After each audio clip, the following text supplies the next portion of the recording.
पुरातन काल से अब तक जितने भी महापुरुष आए उनमें सबसे पहले इस कलयुग के संत कबीर साहब आए और कबीर साहब ने इस भक्ति के मार्ग को प्रश्न किया, इस मार्ग को खोला। पहले के युगों के अंदर ये नाम योग साधना का रास्ता खुला नहीं था।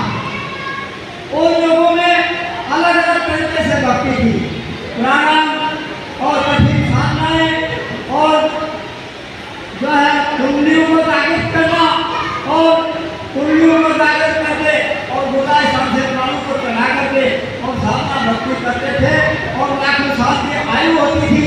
उसमें उनका हजारों वर्ष का जो है वो सब तपस्या का चल जाता था, लेकिन धीरे धीरे नहीं हो पाता था।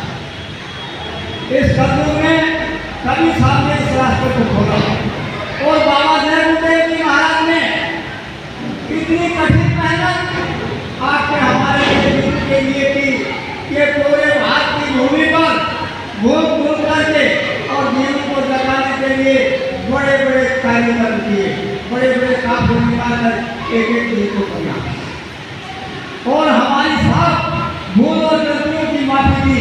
तो जब महापुरुष जो है अपना कार्य स्टार्ट करते हैं तो सभी तरह के जीवन को अपनी संग में ले लेते हैं, पापी से पापी जीव को भी अपनी संग में ले लेते हैं, धर्मात्मा को अपनी संग में ले लेते हैं और जिनको रोग बीमारी होती है वो भी अपनी बीमारी ठीक कराने के लिए आ जाते हैं।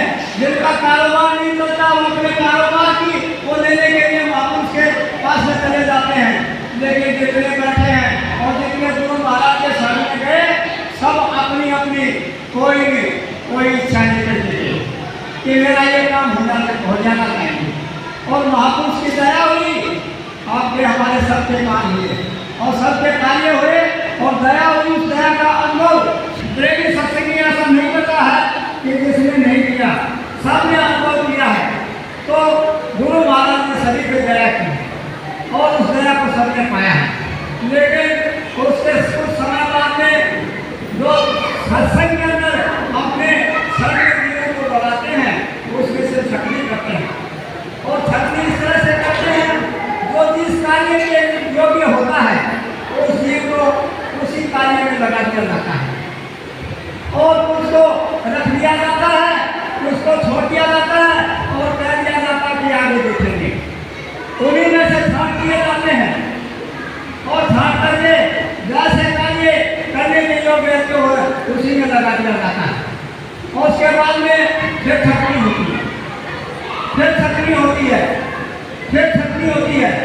ऐसे धीरे धीरे और उस जीव को पूरी ताकत दे देते और पूरी दया को दे देते तब लगाते। तो बाबा जयदेव जी महाराज तो महान हस्ती है इस कलयुग के अंदर।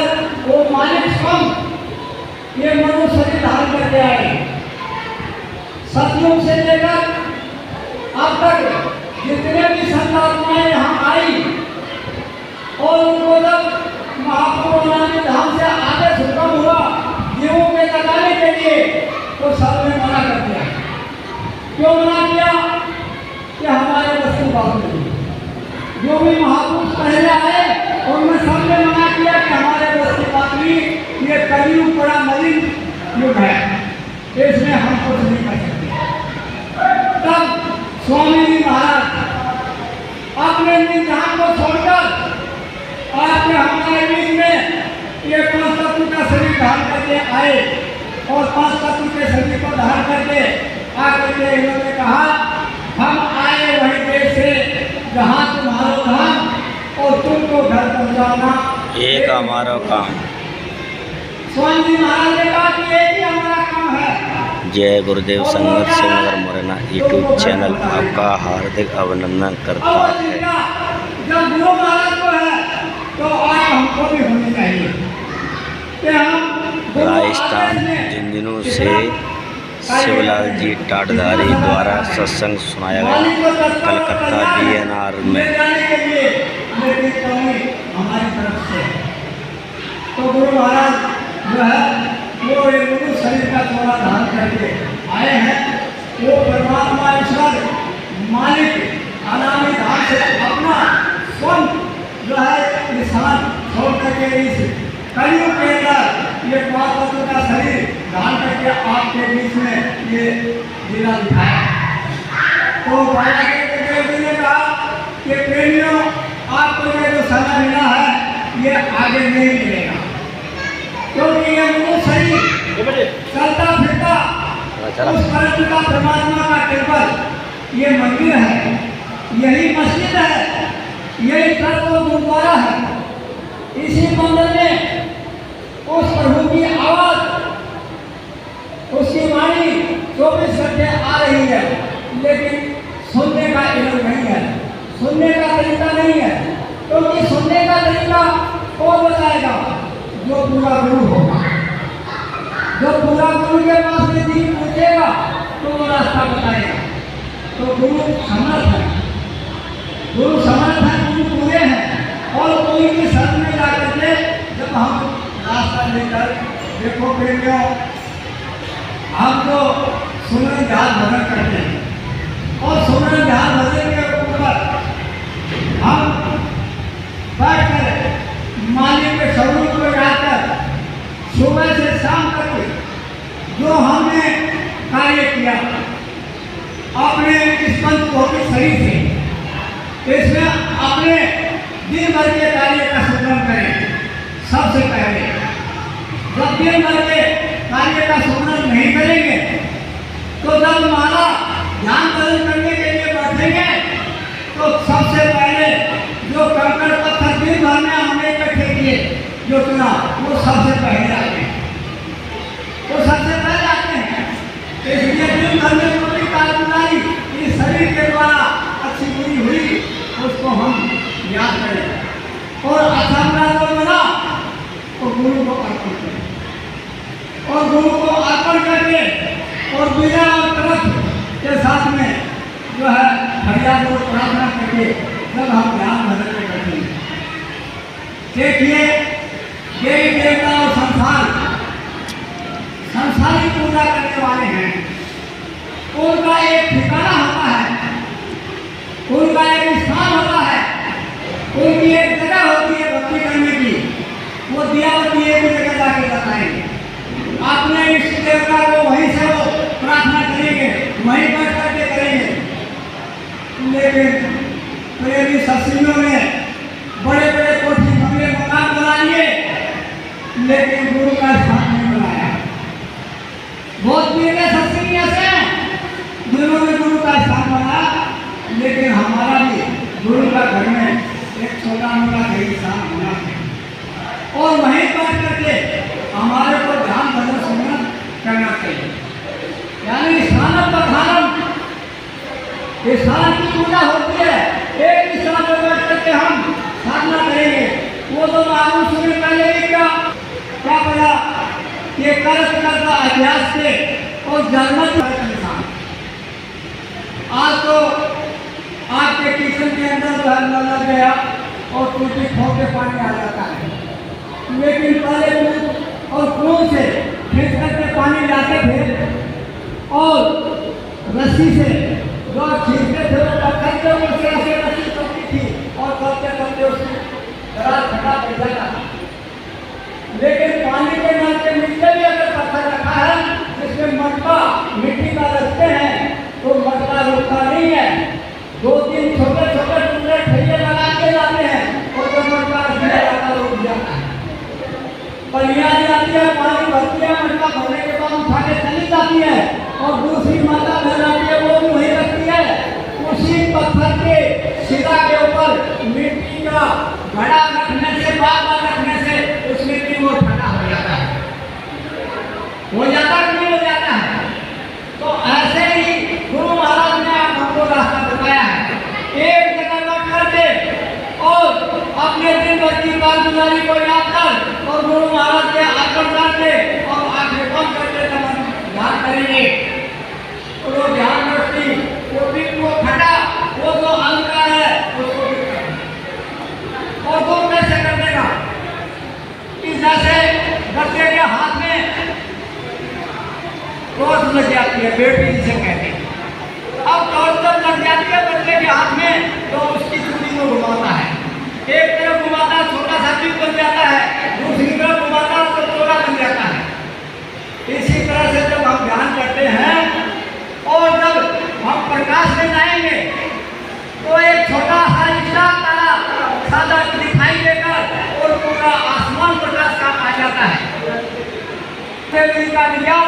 इनका ज्ञान और इनकी बात सही है और रास्ता सही है, लेकिन हम उसको सही तरीके से अपना करके करेंगे तब होगा। तो गुरु महाराज ने बताया कि ये मनुष्य शरीर ये आप हमको थोड़े समय के लिए मिला और किराए पर मिला। किराए घर में है, खेत खलिहान में, समय कहीं भी है, वहीं से प्राणों की डोरी को खींच लिया जाएगा और ये शरीर गिर जाएगा। वहाँ आप अपना हिसाब किताब किसी को नहीं लगा सकते, अपना आखिरी संदेश किसी को नहीं दे सकते। तो ये किराए का मकान 4 दिनों के लिए मिला और मकान मालिक ने दिया, वो खाली करा देगा।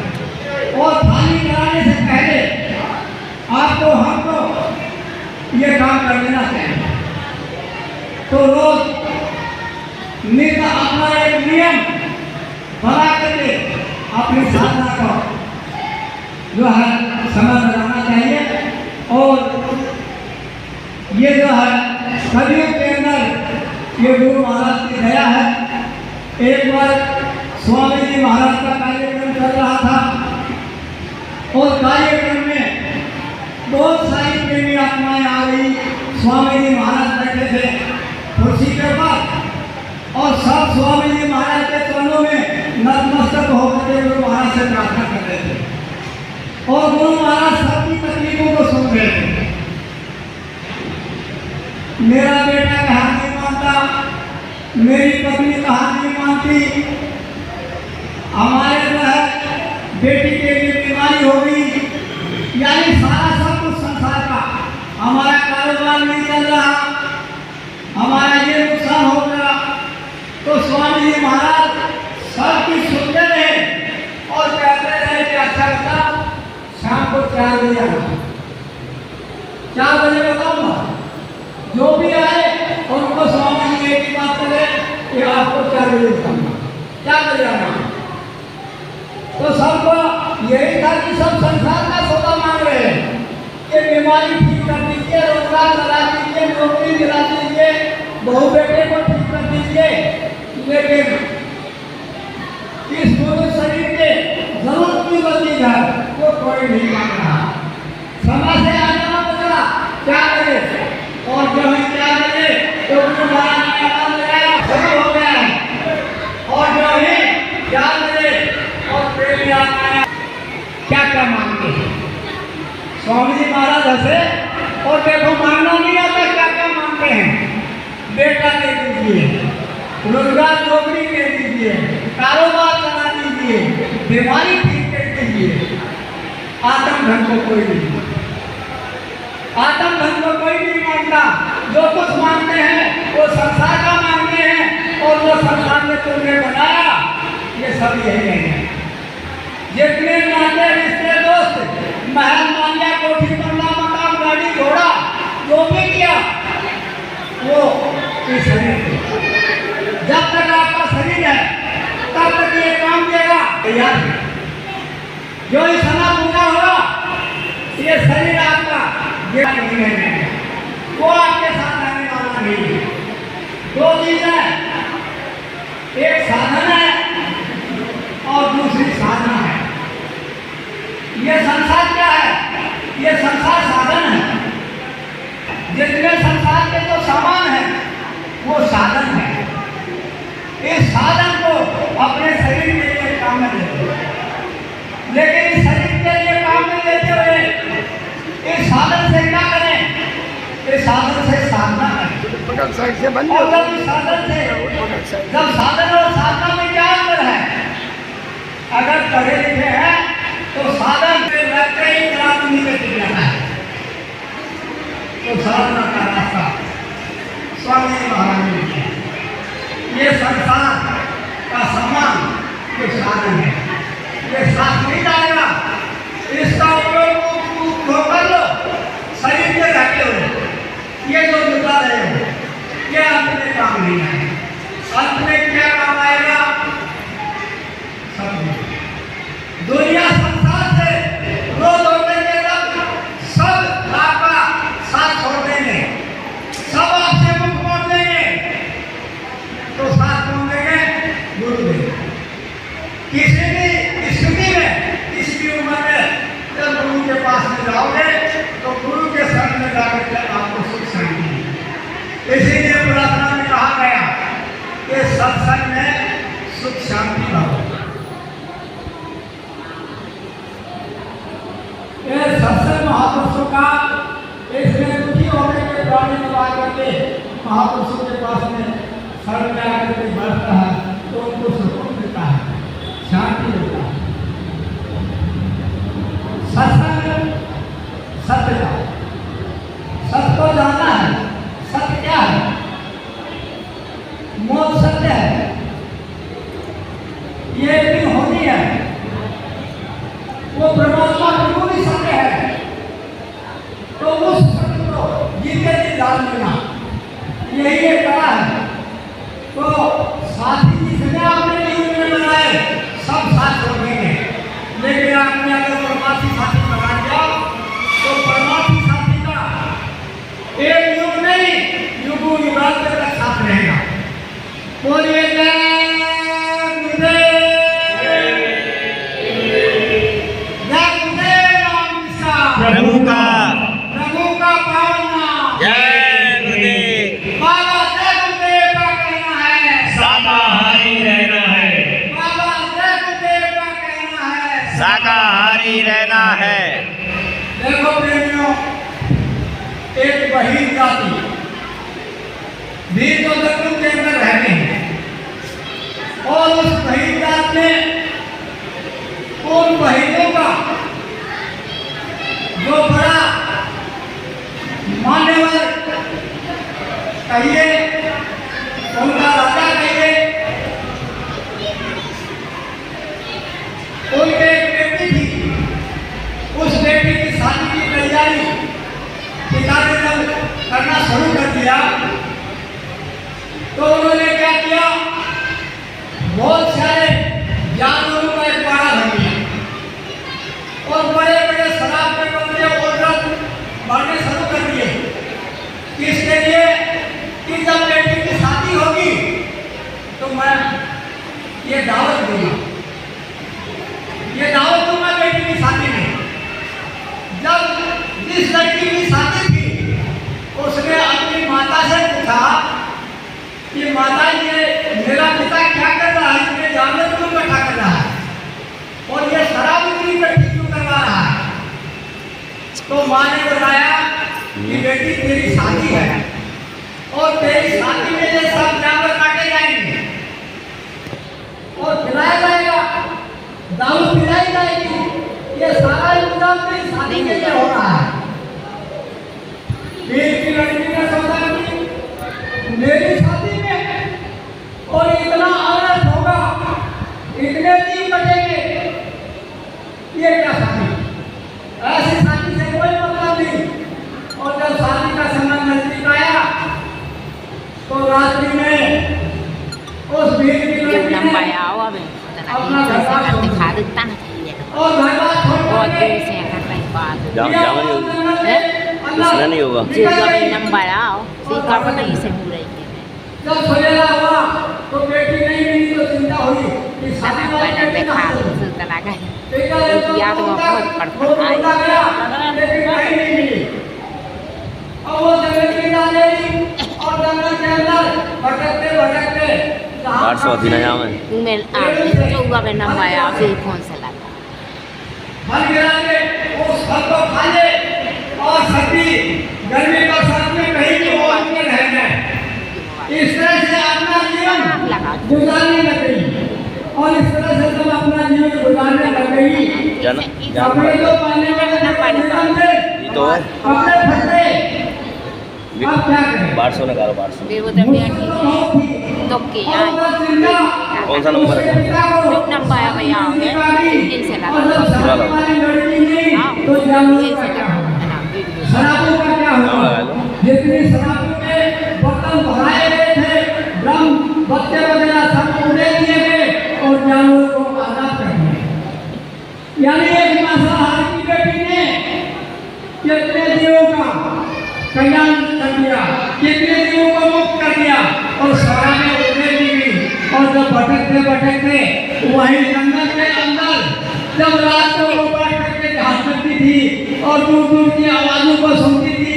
तो उसी जंगल की आवाज में एक महापुरुष का आश्रम था, मदन ऋषि का।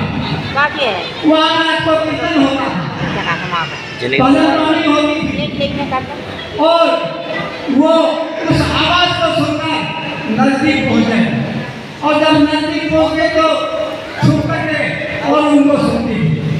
अब कई दिन तक सुनती रही तो सोचा कि कुछ न कुछ सेवा करनी चाहिए। जब रात को सब सो जाते थे तो जंगल से छोटी छोटी बकरियां वो चुनकर मिलकर गठर बांध करके लाती और उस संत के आश्रम पे धोनी पे डाल देती थी, झाड़ू लगाकर सफाई कर देती थी। बिना आवाज सेवा का मानस बना लिया कि मुझे सेवा करना ये है। दिखा रहे हैं वीडियो, सत्संग से देखा एकदम भजन सुनती यहाँ रिकॉर्डिंग चल रही और है। दिन में गठर बांधती जब बात सुन रहा बात सुन जब काफीनामा समाप्त हो गया तो सब प्रेमियों ने देखा कि ये सेवा कौन करता है। अभी करवा देगा बेटी जब बंद कर तो एक दूसरे से पूछा गया कि हम भी नहीं करते, हम भी नहीं करते। 2 मिनट 2 मिनट। तो बात गुरु तक पहुंची, कहा कि स्वामी पता नहीं कौन ये सेवा करता है रात को, पता नहीं लगा। तो गुरु महाराज ने कहा कि देखो हमारे ऊपर प्रभु कहाँ है वो नंबर भी ले गए कृपा हो रही है अपने मोबाइल से कर और या कोई छुपा वीडियो हुआ बन रही है अभी, कोई भक्त है अभी वीडियो तो बन आप रही है। निगरानी करो। अभी और करते हैं 5 मिनट लगा दे, जब 5 प्रहलाद मिनट लगाया गया तो भीड़ की लड़की पकड़ी गई इनसे चालू करवाओ तो। और जब भीड़ की लड़की पकड़ी गई अपने मोबाइल से नहीं कहा कि ये काली कुली की लड़की है और कपड़े फटे हुए हैं हमारे बच्चे जय की बात और पीछे छुप करके बैठी है। पता है दे बैठी है अपन तो मदन ऋषि ने कहा कि बेटी सामने आओ। कहाँ देता तो भीड़ की लड़की ने कहा कि मैं पापी कौन से हूँ इसे ना तुम कर लोग पकड़े रहो। और मैं आपके सामने इस पापी शक्ति को लेकर नहीं आ सकती। मैं मेरे शरीर पर कोई ऐसा अवसर है, कपड़े फटे हुए हैं। कहा कि मेरी असली बेटी तो ही हो, आइए सामने। ऐसे पकड़े रहो। महापुरुष ने अपनी कपड़े उठा करके ले लिया और उसे नहीं बहुत दूसरे मोबाइल पे लाए रहो, की को लिया है वो को लाए रहो।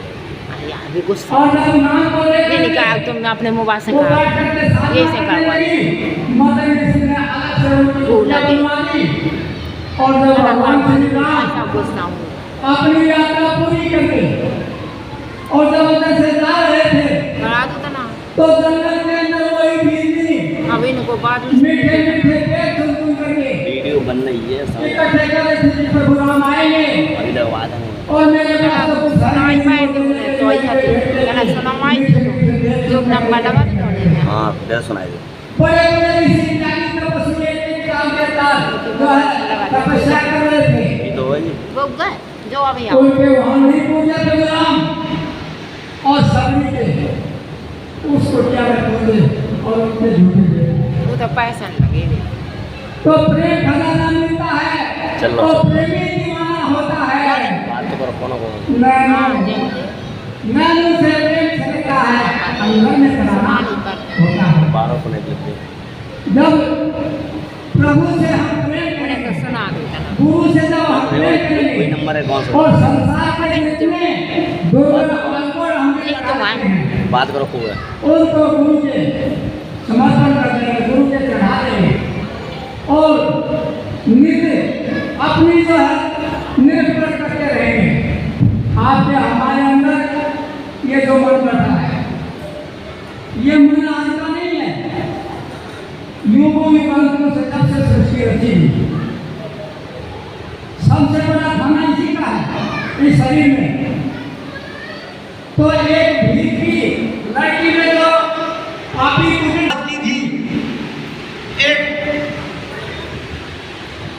शराबी मांसाहारी परिवार से प्रेम करके वाराणसी में गुरु महाराज ने अपनी मिशन की शुरुआत की और इस परिवार का खान पान शुरू किया। तो खान पान को शुद्ध करना बहुत जरूरी है। जब तक खान पान शुद्ध नहीं होगा तब तक हमारे विचार शुद्ध नहीं होंगे और विचार शुद्ध नहीं होंगे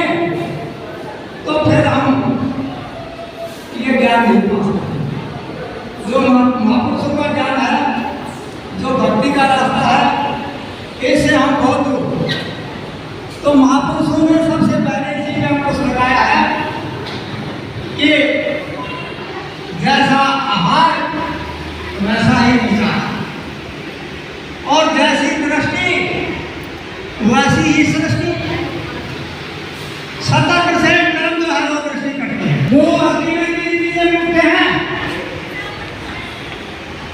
कि खान पान को शुद्ध करके अपनी दृष्टि को ठीक रखिए।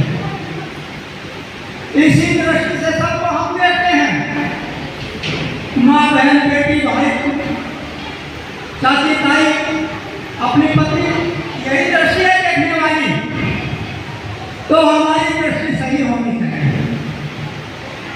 दूसरा वाणी, अगर हम जो कुछ बोलते हैं पहले सोते और फिर बोले, अगर पीकर सोते बोलेंगे तो अनर्थ हो जाएगा। कभी सामने कहा बानी आवत एक है उल्टी फेर अनेक, और कहे कभी मत फेरिए रहे एक ही। आपको अगर किसी ने कटु वचन कह भी दिया, आप बर्दाश्त करोगे तो आप महान हो। अगर आपने उल्टी गाली दे दी तो वो एक से अनेक हो जाएंगे। इसलिए महापुरुष ने कहा कि गाली आवत एक है और उल्टी फेरा रहे, कहे कभी मत फेरिए रहे एक ही। तीसरा ब्रह्मचर्य का पालन, जो भक्ति साधना करते हैं, जो संसारी पालन में नहीं कर रहे, वो चाहे बहन हो भाई हो। जय गुरुदेव संगत शिवनगर मुरैना यूट्यूब चैनल आपका हार्दिक अभिनंदन करता है। प्रेम से बोलिए जय गुरुदेव। आज गुरु पूर्णिमा से एक दिन पहले का यह प्रोग्राम 20/07/2024 को चल रहा है। माननीय टाटधारी राजस्थान झुंझुनू से शिवलाल जी द्वारा सत्संग सुनाया गया कोलकाता BNR संजय भाई के यहाँ पर। जय गुरुदेव। उसका कोई आरोप नहीं पकड़ सकता। ये मनबंधन की तरह से उसको करता रहता है। ये इतनी गति तेज है कि मन पलट यानी पलट जाते हैं, इतनी देर में ही पलट देता है। और ये काल का उस ईश्वर का अंश है। जब तक ये मन वापिस अपने ठिकाने नहीं जाएगा तब तक ये रुकने वाला नहीं है। महापुरुष गुरु की दया से ही रुक सकता है, बाकी नहीं। और महापुरुष की दया कब होगी? जब मेरे और तरफ के साधन सुबह शाम आप सुबह। स्वामी जी महाराज ने बताया कि दोनों आंखों के मध्य भाग में यहाँ जीवात्मा बैठी है, और इसी जीवात्मा के अंदर कुदरती आंख है, कुदरती कान है और कुदरती नासिका है। कहा कि बच्चों जितने आप कर्म करते हो, जहाँ ये जीवात्मा की बैठक दोनों आंखों के ऊपर इस मध्य भाग में है, इसी के ऊपर ये पूरा का पूरा ब्रह्मांड है। ये सृष्टि इसी में समाई हुई है। आप तो 24 घंटे जो कर्म करते हो वो सारे जाकर के यही जमा हो जाते हैं। अब उनका कोई जरिया और कुछ नहीं है धोने का। आप चाहे कितने गंगा सागर जाओ, कितने आप त्रिवेणी में नहाओ, कितने काशी में डुबकी लगाओ, पानी को से दूर तक वहां तक जाने वाली है। जब तक कर्म अग्नि नहीं जलेगी तब तक कर्म होगा ही नहीं। जब बरसात होती है, गर्मी भाव के द्वारा जल ऊपर उठता है बस के द्वारा, और आसमान में जाकर के बादल का रूप ले लेता है, और जब बादल का रूप लेता है तो फिर बरसात होती है। ऐसे ही हमारे लिए 5 तत्व का जो शरीर है, इसके अंदर एक समुद्र है, और उसी समुद्र के अंदर जब और जब बर्फ उठेगी तो उससे वो जो गंगा जल है, जो हमारे कर्मों के अनुसार उसमें वो चढ़ेगा, और जब ऊपर चढ़ेगा तो यहाँ आकर के वो रुकेगा, और जब तड़प के साथ हम जब आंसू आंखों से चरणों में बैठ करके बहाएंगे तो आंखों से जब वो आंसू गिरेंगे तो कर्म होते हैं। जितने पाप जीवन में किए और करते हैं, और कोई जरिया नहीं है पाप धोने का। आप कितने मंदिर में सिद्ध में जाओ और कितने गंगा जी नहाओ, जरिया एक ही है, प्रायश्चित का। प्रायश्चित करोगे, भगवान से रूप से प्रार्थना करोगे, और जब आशीर्वाद होंगे तो कर्म होंगे। तो सरकार का स्वामी जी ने शुरू से अब तक बड़ा ढिढोरा पीटा, पूरे देश में बहुत प्रचार करवाया, तो सरकारी की तादाद बढ़ी, तो उसी के साथ साथ मासाइयों भी जुड़ी। देखो जी के अपने अपने जन्म जन्मांतरों के कर्म, जिसके ऊपर अनंतों पाप कर्मों का आवरण चढ़ा हुआ है, उसको भगवत भजन भक्ति अच्छी नहीं लगती। पापी के मुख से राम का, भगवान का, गुरु का नाम नहीं उठता। पापी के मुख से राम नहीं उठता। तो ये सारा खेल मन का है और खान पान का है। तो सबसे पहले हमारा खान पान शुद्ध होना चाहिए। खान पान शुद्ध होगा तो मन भागदौड़ कम करेगा, मन भागदौड़ कम करेगा।